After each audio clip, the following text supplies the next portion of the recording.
The auction hall stood like a cathedral of greed at the heart of the alien bazaar.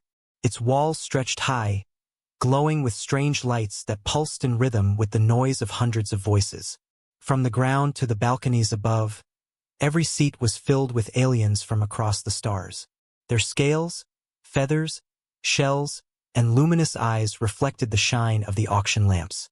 Merchants, soldiers, slavers, and wanderers all crowded together, waiting to see what prize would be dragged into the circle tonight. The smell of spices, smoke, and burning oils mixed in the air, making it heavy and suffocating. At the center of the great floor stood the auction block, raised slightly above the crowd. The platform was nothing more than polished metal, its surface scarred from countless feet that had stood upon it before. Shackles hung from the side, ready for the next lot. For the aliens, it was just another night of entertainment and trade. For the one who would step onto that stage, it would mean humiliation or the end of hope. The announcer arrived, his robe dragging across the floor, his voice sharp and cold as he addressed the crowd. He raised his hand, and the lights dimmed until only the platform remained lit. "Tonight," he hissed, his forked tongue flicking through the air, "we offer something rare, something ancient, something that no one has dared to sell before. A creature of legend, fallen from glory, broken, and made worthless. Yet still, she is here, ready for you to own." The crowd leaned forward, the air filled with laughter, curiosity, and hunger. Then, from the shadows, guards dragged the prisoner forward. The chains rattled, the sound sharp against the silence. She stumbled, her feet bare and wounded from long marches. She was taller than the guards, her body once majestic but now frail from captivity. The light revealed her face, sharp, proud, with eyes that glowed faintly with inner fire. Her hair shimmered like strands of molten gold, and even though dust and blood stained her skin, there was beauty in her defiance. But the cruelest sight of all were the wings.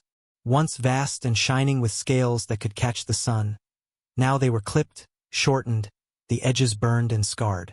They no longer spread wide. They hung broken, useless, like torn banners from a forgotten war. The aliens roared with laughter. Some slapped their claws against the railings. Others shouted cruel jokes. "A dragon? This is no dragon," one yelled. "This is a broken bird," another sneered. "Worthless, a relic that should be burned, not sold." Their jeers echoed through the chamber, drowning out the heavy breathing of the chained prisoner. But the dragon lady did not bow her head. She lifted her chin, her fiery eyes scanning the crowd with hatred that burned brighter than the torches overhead. She said nothing, but her silence was more powerful than 1,000 screams. The auctioneer gestured dramatically. "Yes, yes, laugh if you must, but she is real. Once she belonged to a proud line that could scorch planets, a warrior queen of skies. Now she is yours for the taking. Who will start the bid?" Silence fell for a moment, and then a clawed hand lifted lazily. "1 coin," an alien hissed mockingly. The crowd laughed again. Another shouted, "Half a coin." The jeers continued, voices calling out amounts so small they were nothing but insults. The auctioneer nodded eagerly, taking every mock bid, his tongue flicking in delight at the cruelty of the crowd. 2 coins. 3. No. Throw her in the trash. 4 coins. Just to keep her as a pet. The dragon lady closed her eyes. For all her power, for all her pride, the galaxy saw her as nothing now. Not a warrior, not a queen, not even a person. Just a joke to be bought and mocked. The bids went on, small and pathetic, until even those stopped. The auctioneer looked around, spreading his hands. "Is that all? 4 coins for this once mighty dragon? Will no one see value in her at all?" The crowd only laughed harder. The sound was cruel, merciless, like knives stabbing at the silence. The announcer began to close the bidding. His tongue flicked as he prepared to strike the hammer. "Sold." But then it happened. From the far corner of the hall, a single hand rose into the air. Slow, quiet, unnoticed at first, until a hush fell across those nearby. The hand was not clawed, nor scaled, nor armored. It was a simple human hand. The crowd turned, their laughter faltering. Standing there, almost invisible among the aliens, was a man in plain clothes. His hands were rough from work, his shoulders bent from years of labor. He wore the gray tunic of a gardener, the lowest of the low in this grand hall. No one knew his name and no one cared. Humans here were workers, diggers, caretakers of alien soil. They were ignored, forgotten, stepped over. Yet now, here he stood, his hand raised calmly, his face unreadable. The auctioneer blinked, surprised. A bid? From a human. His voice shook with laughter, and soon the crowd followed, roaring again. The hall filled with mocking howls. The gardener bids. Perhaps he wants her to dig holes with him. A dragon for a farmer. What comedy! But the man did not lower his hand. He said nothing, his eyes locked not on the crowd, not on the auctioneer, but on the dragon lady herself. For the first time, her expression changed. Her fiery eyes widened slightly. She stared back at him, confused, uncertain, but also curious. The auctioneer struggled to regain his composure. "And how much will you bid, human?" The man's voice was calm, steady. "All I have." The hall erupted. Aliens screamed with laughter. Others slammed their fists against the rails in mock applause. "All he has. A gardener owns nothing. She is worth less than dirt, human, and so are you." But still, the man did not flinch. His hand stayed raised. His eyes did not waver. The auctioneer glanced around, waiting for another bid, but none came. The aliens were too busy laughing. None cared enough to spend more than a handful of coins on the broken dragon. Why fight for something they all believed was worthless? And so the hall grew silent once more, except for the faint rattle of chains and the steady breathing of the human. Finally, the auctioneer's voice rang out. "Sold. Sold to the human gardener. The dragon lady is his." The words fell like stones into a deep well. The crowd hissed, spat, and jeered. But beneath their noise, an unease began to spread. Whispers ran through the hall like sparks. Why would a human, a gardener, waste everything on a broken dragon? What did he see that none of them did? The dragon lady was led down from the platform, chains dragging across the floor. Her eyes never left the human. When she reached him, she leaned closer, her voice a whisper sharp enough to cut stone. "Do you know what you've done?" The human looked back at her, his face calm, his eyes steady. "Yes." The guards pushed her into his hands, and just like that, the mockery ended. The crowd kept laughing, but the sound was thinner now, less certain, like they laughed to hide the strange chill running through them. Something had changed in that hall. A single raised hand had shifted the air. The auctioneer tried to continue, bringing forth the next prisoner, but the energy of the room had broken. Every eye still turned back, again and again, to the human gardener and the chained dragon lady walking quietly out of the circle of light.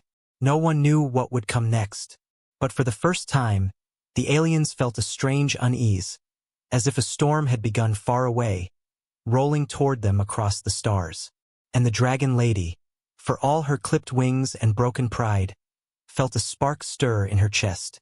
Not fire yet, but something dangerously close. If you enjoyed this story and want to see what happens next, don't forget to subscribe to Sci-Fi Galaxy. More suspense, more fire, and more humanity's defiance are waiting for you. The bazaar never truly slept.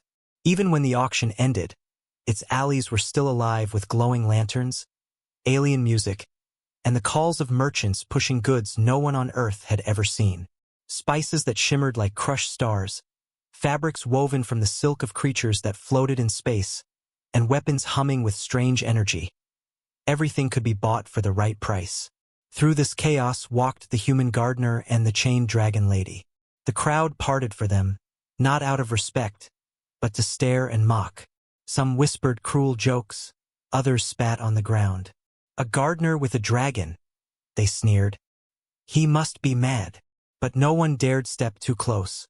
Something in the gardener's quiet steps, something in the way his hand held the chain without cruelty, unsettled them. The dragon lady kept her head high, though her wings dragged uselessly at her sides. Her golden hair caught the lantern light, a reminder of the majesty she once carried. Every step she took seemed to echo louder than the jeers of the aliens around her. She did not thank the human, nor did she resist him. Instead, she studied him silently, her sharp eyes cutting through his plain appearance like blades searching for weakness. They walked until the noise of the bazaar softened behind them and the shadows of the worker quarters grew heavy around narrow streets. Here the stalls gave way to small metal huts, rusted by alien air and damp with the smell of soil. This was where the humans lived, servants, gardeners, laborers who cared for alien lands but owned nothing of their own. The gardener pushed open the door to his hut. It was small, just one room, with a table carved from scrap wood and a bed made of thin sheets. A cracked jug of water sat in the corner. There was nothing grand, nothing powerful, only the smell of earth. Pots of soil lined the walls, with small plants pushing through, their green leaves trembling in the dim light. The dragon lady stepped inside, her chains rattling. She looked around at the poor little home of the man who had just bought her life. Her voice was bitter when she finally spoke. "You paid everything you had for me. Why?" The gardener poured water into a clay cup, placed it before her, and sat down on the other side of the table. His movements were calm, steady, without hesitation. "Because I saw you." Her eyes narrowed. "You saw chains. You saw a broken dragon mocked by the galaxy. Nothing more." His rough hands, scarred from years of digging and planting, rested on the table. "I saw fire in your eyes. You are not broken." Her laughter was harsh, sharp as glass. "Not broken? Look at me, human. My wings are ruined, my power stolen. My people are dead. I am chained like a dog and sold like a tool. I am the last of my line. Do not speak of fire to me." The gardener did not flinch. His voice remained soft, yet it carried weight. "I work the soil. I watch the smallest seeds. Everyone else sees dirt, useless and empty. But I know the truth. Inside the seed is a forest. Hidden. Waiting. No one else believes it, but I do. And when the time is right, the forest comes alive. That is what I saw in you." The dragon lady's eyes flickered with something she did not want to show: uncertainty. His words struck her, though she tried to bury the feeling with anger. "You are a fool," she spat. "You risked everything for nothing. The aliens will take me back. They will crush you for this." "Maybe," the gardener said simply, "but I would rather risk everything than watch fire die." For a long moment, silence hung heavy in the little hut. The dragon lady sat across from him, her chains clinking softly as she shifted. She could not understand this human. He was no warrior, no king, no powerful master. He had no weapon, no army, no wealth. He was a gardener, yet he had defied an entire hall of aliens, not with rage, not with force, but with a raised hand and quiet eyes. Her pride whispered that he was weak, that he was nothing. But something deeper whispered another truth, that weakness did not look like this. Weakness bowed its head. Weakness begged. This man had done neither. Finally, she leaned forward, her voice low, almost dangerous. "Do you know what the galaxy does to those who protect dragons? They hunt them. They burn their homes. They erase their names. If you keep me, they will destroy you." The gardener's lips curved into the faintest shadow of a smile. "Then let them try." Her heart thudded, though she would never admit it. There was something in him she could not name. Something hidden, buried like roots beneath soil. That night, when the dragon lady finally lay down on the floor of the hut, chains still heavy on her arms, she closed her eyes and remembered the auction. The laughter, the mockery, the final silence when the gardener raised his hand. That moment had burned itself into her mind, more than the chains, more than the scars. And she wondered, against her will, if maybe, just maybe, the fire inside her had not yet gone out. Outside, the bazaar roared on, unaware of the storm that had just begun in the quiet of a gardener's home. But whispers were spreading already. Aliens in the taverns laughed at the humans' foolishness, yet their laughter carried unease. Others remembered the look in his eyes and felt something they could not explain. Fear. In the shadows of the city, spies carried word to their masters. A human had bought the dragon. Not a soldier, not a lord, not a merchant. A gardener. And somehow that seemed far more dangerous. The dragon lady slept uneasily, her dreams filled with fire and soil. The gardener sat awake by the table, sharpening an old, rusted blade.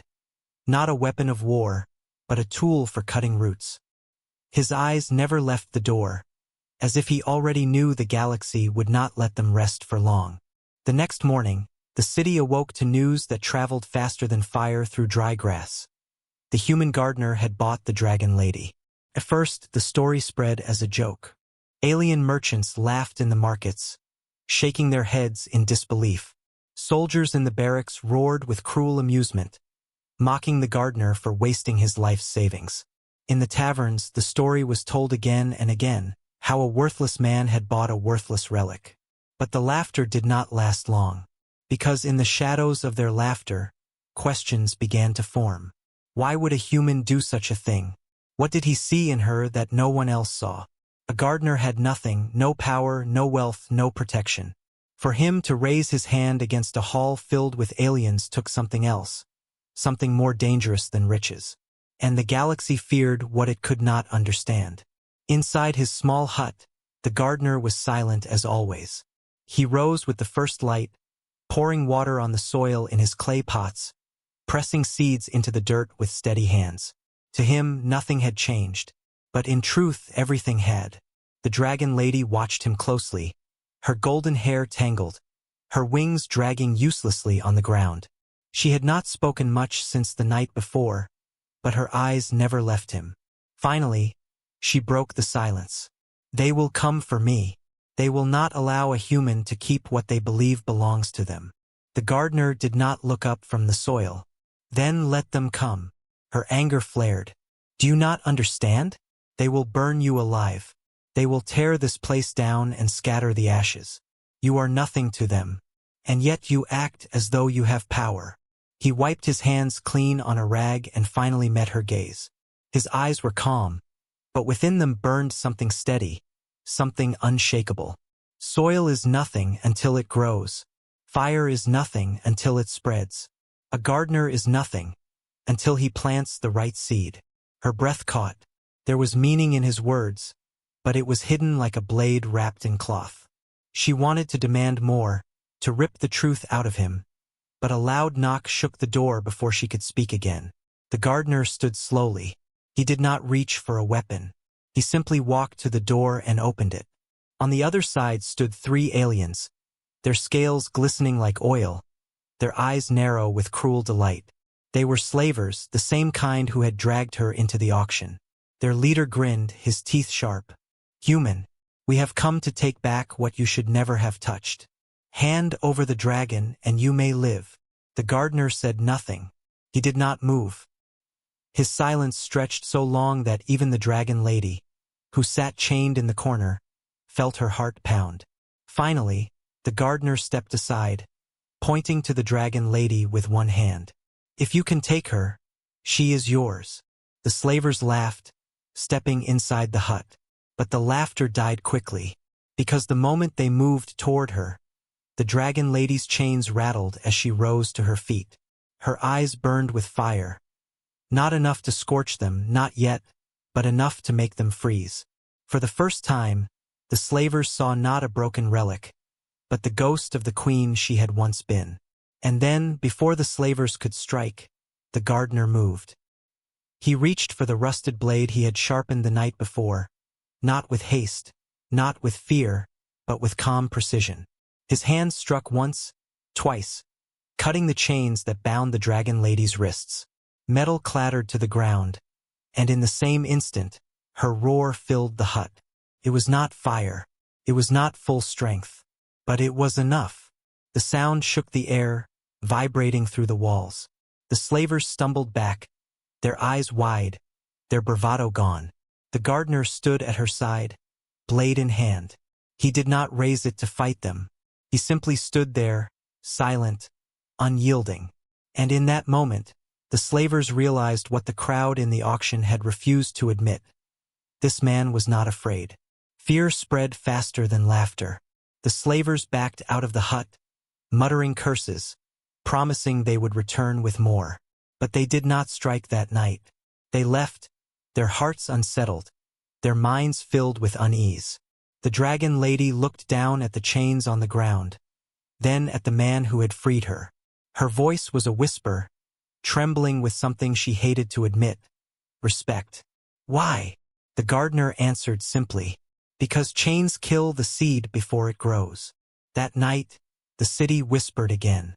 The story of the gardener spread further, but now it carried a new tone. No longer was it only a joke told in taverns. Now it carried weight, and with weight came fear. The slavers spoke of the dragon lady's roar. Others swore the human's eyes had glowed with fire when he cut the chains. Some said he was no gardener at all, but something else. Something hidden, something dangerous. The dragon lady sat by the window, staring at the alien city outside, her mind racing. She could not understand him. He was not like the others of his kind, who bowed their heads and accepted chains. He stood alone, calm and unshaken, in a galaxy that would crush him. Why? For the first time since her capture, she felt something stir deep inside her chest. Not the full blaze of her ancient fire, but a spark, a beginning. And far away, in the halls of alien power, the story reached the ears of commanders and lords. They did not laugh. They frowned, uneasy. A human gardener had bought a dragon. A human gardener had defied the slavers. Such things were not dangerous alone, but stories had power. And stories could ignite rebellion. The overlords whispered in cold voices, "Watch him. If he becomes a threat, erase him." But none of them admitted what they all secretly felt, that perhaps the threat had already begun. The mockery is ending, and fear is taking its place. The galaxy starts to whisper about the human gardener and his dragon. What will happen when their bond begins to grow? If you want to see the storm rise, don't forget to subscribe to Sci-Fi Galaxy. The fire has only just begun. The city was restless. What had begun as laughter now echoed as whispers in the alleys and markets. A gardener had bought a dragon. A gardener had defied the slavers. It should have been nothing, a worthless man with a worthless relic. Yet something about it unsettled the people. The joke was losing its power, replaced by questions no one wanted to speak too loudly. Inside his hut, the gardener worked as if nothing had changed. His hands dug into soil, pressing seeds, watering roots. The dragon lady sat nearby, her broken wings folded, her chains now lying useless in the corner. Though her power was far from restored, her spirit no longer lay crushed. She studied the human as he worked, his movements steady, patient, deliberate. Finally, she asked, "Why soil? Why care for dirt when the galaxy laughs at you? Do you not want power? Freedom? Revenge?" The gardener pressed a seed deep into the soil before answering. His voice was quiet, but every word seemed to carry weight. Soil remembers everything. Every death, every storm, every flame. It all sinks into the ground. And yet, even after fire, even after war, new life can grow. Soil teaches patience. Fire burns quickly, but roots grow deep. She tilted her head, narrowing her eyes. "And you believe I am a root? That I can grow again?" He looked at her for a long moment. His hands were rough, scarred, yet gentle as he brushed the dirt from his palms. "I believe you are more than what they see. They see ashes. I see a spark." Her chest tightened, though she hated the feeling. No one had spoken to her like this since the fall of her people. For years she had been treated as a weapon, then as a trophy, then as a slave. But this man, this gardener, looked at her as if she was still whole. Days passed, and their strange bond began to form. He treated her not as a captive, but as a guest. He gave her food, water, even the bed while he slept on the floor. He never asked for thanks, never demanded obedience. His silence spoke louder than any command could. At night, she told him pieces of her story. At first, her words were sharp, heavy with anger. She spoke of her people, warriors of flame who once ruled the skies. She told him of the betrayal that had destroyed them, of the fleets that had burned her world until even the mountains melted. She told him of her capture, of her wings being clipped, of the endless humiliation that followed. And the gardener listened. He never interrupted, never doubted, never mocked. His eyes stayed on her, steady, calm, as if every word mattered. When she finally fell silent, he simply said, "Soil remembers." His words confused her, but they also calmed her. For the first time in years, she did not feel like her pain was wasted breath. Someone had heard her. One evening, as the sun bled red over the alien city, the dragon lady stepped outside the hut. She spread her ruined wings and tried to lift them. They trembled, weak and broken, barely moving at all. She growled in frustration, striking the wall with her fist. "I am nothing now," she spat. "A shadow of what I was." The gardener came to stand beside her. He did not offer false comfort. Instead, he knelt and touched the ground, digging his fingers into the dirt. "This soil," he said softly, "was once poisoned by ash. Nothing grew here, but I worked it. I fed it with care, with time. Now it grows again. You are not nothing. You are soil after fire. And soil remembers how to bloom." She stared at him, her anger faltering. His words were simple, but they carried truth. Somewhere inside her, buried beneath scars and chains, something stirred. That night, in her dreams, she felt heat in her chest. For the first time since her capture, she felt the whisper of fire. It was faint, weak, but real. The next day, the bond between them grew stronger. She began to help him in his work, though her pride made her complain at first. Her sharp claws dug into the earth beside his hands, planting seeds. Together, they worked in silence, the soil falling between them like a bridge. In those moments, she began to see the gardener differently. His strength was not in weapons or armies, but in his patience, his steady refusal to bend. He was not loud, not commanding, but he was unbreakable. And that unbreakable spirit called to her, the way flame calls to air. But beyond their hut, the galaxy did not sleep. Word spread further. Spies reported to their masters. The human freed her chains. The dragon begins to change. The overlords frowned, their voices cold. This must end. If they rise together, others may follow. Humans are dangerous when they stand. And a dragon beside them? That cannot be allowed. The first attempt had already failed. The slavers who had come to take her back spoke of her roar and the humans' unshaken eyes. Fear lingered in their voices, and fear spread quickly. Now, the overlords prepared something greater, something final. But inside the hut, the dragon lady began to feel something she thought she had lost forever. Hope. It was small, fragile, and dangerous. Yet when she looked at the gardener, when she heard his quiet words and saw his steady hands, she wondered if maybe her fire was not gone after all. One evening, as the stars burned above the alien city, she turned to him. Her voice was softer than ever before. "Why do you fight for me? You could have lived quietly. You could have let me burn." The gardener's reply was as calm as always, but his eyes held something fierce, something she could not yet name. "Because when fire dies, the soil grows cold. And I am tired of cold." Her heart pounded, her breath sharp. For the first time in years, she smiled. Not in mockery, not in anger, but in truth. In the silence that followed, something awoke between them. Not yet love, not yet fire, but a bond deeper than chains. The soil and the flame had found each other. And in the distance, storm clouds gathered. Armies were moving. The galaxy had begun to take them seriously. The joke was over. The city was not the same anymore. What once had been a place of noise, laughter, and trade now carried whispers in every corner. The alien streets were alive with rumors. Some laughed, some feared, but none ignored it. The human gardener and the dragon lady were no longer seen as a foolish joke. They had become a story, and stories were dangerous. Stories made slaves look at their chains differently. Stories made workers pause before bowing to their masters. The overlords watched with growing unease. They had ruled this sector for centuries, their control built on cruelty and fear. No one had ever dared to challenge them. And now, one quiet human and a broken dragon were turning into symbols. That could not be allowed. Their answer came at dawn. The gardener was in his fields, his hands pressing new seeds into the soil. The dragon lady sat nearby, sharpening her claws on a stone. She was stronger now. Her wings were still damaged, but she felt the heat returning to her chest. A spark of flame danced in her throat when she breathed too sharply.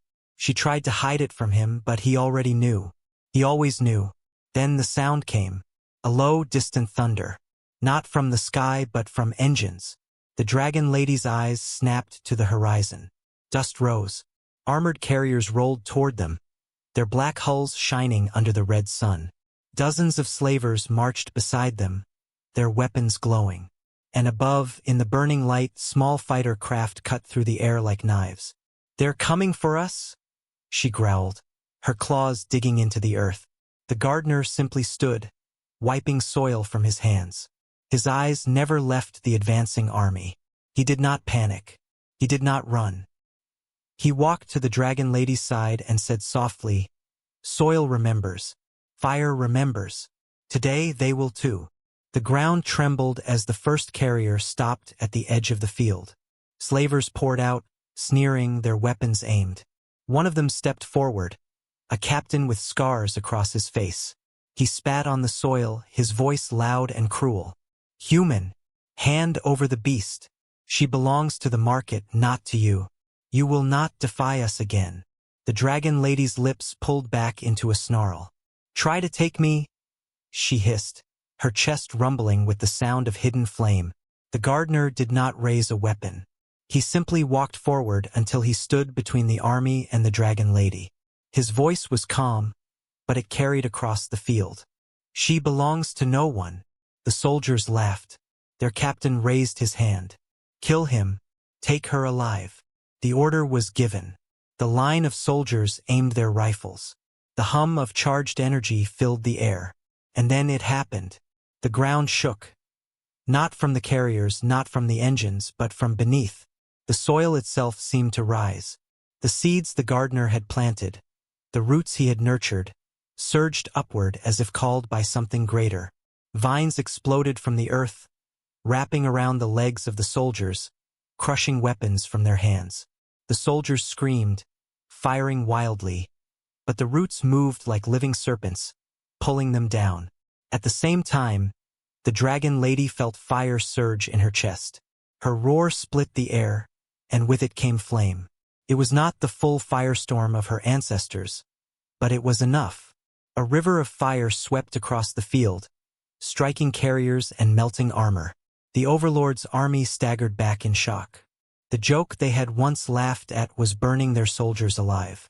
The gardener and the dragon lady stood together, earth and fire rising in one storm. The captain tried to retreat, shouting orders. "Fall back! Fall back!" But the vines did not let him go. They wrapped around his body, dragging him toward the soil. His screams echoed as the ground swallowed him whole. The survivors fled in terror, leaving behind scorched metal and crushed weapons. Smoke rose into the sky. The battle was short, brutal, and one-sided. When silence returned, the dragon lady stood breathing heavily, her chest glowing faintly with fire. She looked at the gardener, her eyes wide with shock. "You, the soil, it obeyed you." He wiped sweat from his brow, his face calm. "It does not obey. It listens, just as fire listens to you." Her heart pounded. For the first time, she saw him not just as a quiet man of soil, but as something else, something far more dangerous. News of the battle spread faster than the smoke. Slaves whispered of it in the markets. Workers repeated it in hushed voices in the factories. The human gardener fought the overlords. He stood against them and won. And with every telling, the story grew. The dragon lady's flames became wings of fire. The gardener's roots became walls of living earth. What had been an accident of survival became legend overnight. The overlords raged. The Council of Masters gathered in their fortress, their voices full of fear and anger. This cannot be allowed. If the story grows, rebellion will spread. End them now. Burn the city if you must, but kill them both. And so the order was given. Annihilation. Not capture. Not punishment. Extermination. But while the overlords prepared, the people of the city were changing. Slaves began to refuse small orders. Workers began to look their masters in the eye. And in the shadows, groups gathered, whispering one name, the gardener.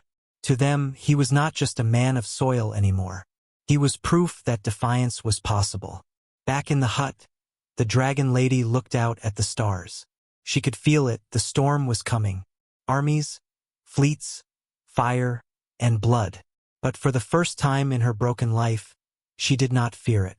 She turned to the human who sat in silence, his hands in the soil as always. "What happens now?" she asked.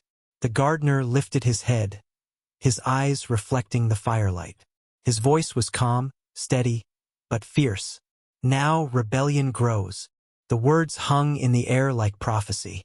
And far above, in the darkness of space, the overlord's warships began to gather, engines burning bright as they turned toward the city. The night sky was no longer peaceful. Above the alien city, black warships gathered like storm clouds. Their engines rumbled, shaking the ground. Towers trembled as shadows fell across the streets. The overlords had arrived, and this time they were not sending soldiers or slavers. They were sending annihilation. Everywhere in the city, fear spread. Merchants closed their stalls, workers abandoned their posts, and slaves were dragged into hiding by their masters. But still, in the whispers of the alleys, one name was spoken again and again, the gardener. Some believed he would fall before dawn. Others believed he would rise, and with him everyone chained would rise too. In the small hut at the edge of the fields, the gardener sat with his hands in the soil. His eyes were closed, his breathing steady, as if the chaos above did not exist. The dragon lady stood by the window, her body tense, her broken wings trembling with anger and fire. She could feel it. Their enemies were preparing to strike with everything they had. She turned to him at last, her voice sharp with urgency. "You must run. If they burn the city, if they fire their cannons, you will die here." The gardener did not move. His voice was calm, almost too calm. "Soil cannot run, can only grow or be destroyed. Tonight we decide which it will be." Her claws scraped the stone wall. "And if we fail?" His eyes opened. There was no fear in them, only fire reflected back at her. "Then the seed will still be planted. Even if I fall, others will grow." Before she could answer, the first blast shook the world. From the sky, beams of searing energy rained down. Towers crumbled into ash. Streets shattered. The overlord's warships unleashed their fury, determined to erase the legend before it spread any further. The city screamed as fire and stone fell together. The dragon lady spread her broken wings, her voice a roar. "They will burn everything. We must fight now." The gardener rose to his feet. He pressed one hand into the soil, and the ground responded like it had been waiting for his command. The earth shook. Cracks split across the fields. Roots, thicker than towers, tore upward, lashing into the sky. The first warship opened fire on them, but the roots rose faster. They wrapped around the ship, crushing its hull with the strength of 1,000 forests. Metal screamed, engines burst, and the mighty craft fell burning into the streets below. The city gasped. Slaves, merchants, soldiers. Everyone watched as a warship, an untouchable beast of the overlords, was torn from the sky by the hands of soil. The dragon lady leapt into the open, her chest burning with power she had thought gone forever. Fire roared from her throat, a storm of flames that swept across the enemy lines on the ground. Carriers exploded. Soldiers screamed as fire devoured them. Her broken wings carried her only a few feet, but with every strike of flame, she felt herself healing, regaining the power that had been stolen from her. Together they stood, soil and fire, tearing apart the Overlord's forces. But the battle was far from won. More ships descended, dozens of them, their cannons firing in unison. The ground shattered under the bombardment. Entire blocks of the city vanished into dust. The gardener staggered as the soil screamed in pain. His hands bled, his breath grew heavy, but still he held the roots firm, striking ship after ship. The dragon lady landed beside him, flames dripping from her mouth, her chest glowing. She saw the strain in his body, the cost of every root he summoned. "You cannot hold forever." He looked at her, sweat pouring down his face. "Then burn for me. Burn everything that would bury us." Her roar shook the battlefield. She launched herself forward, her flames stronger than before, brighter, hotter. The Overlord's soldiers tried to retreat, but there was no escape. Fire washed over their armies. The sky itself turned red with her fury. And then it happened. The gardener's power reached its peak. The soil beneath the city split wide open, and from its depths rose a wall of roots so massive it touched the sky. It shielded the people, the slaves, the workers from the bombardment. Beams of energy struck it again and again, but the living wall did not break. It groaned, it burned, but it held. The dragon lady flew above it, her wings burning with flame, no longer broken. The fire in her chest was whole again. She spread her arms wide, and for the first time since her capture, the galaxy saw a dragon queen reborn. Her voice thundered across the city. "You will never chain us again." Her flames erupted in a final storm, a pillar of fire that struck the largest warship above. It pierced its shields, burned through its engines, and shattered its core. The explosion lit the night sky brighter than a sun, and in that light, hope was born. The Overlord's fleet broke. Their ships scattered, retreating into the void. Their armies on the ground were nothing but ash and ruin. Silence followed, heavy, filled with the smell of smoke and soil.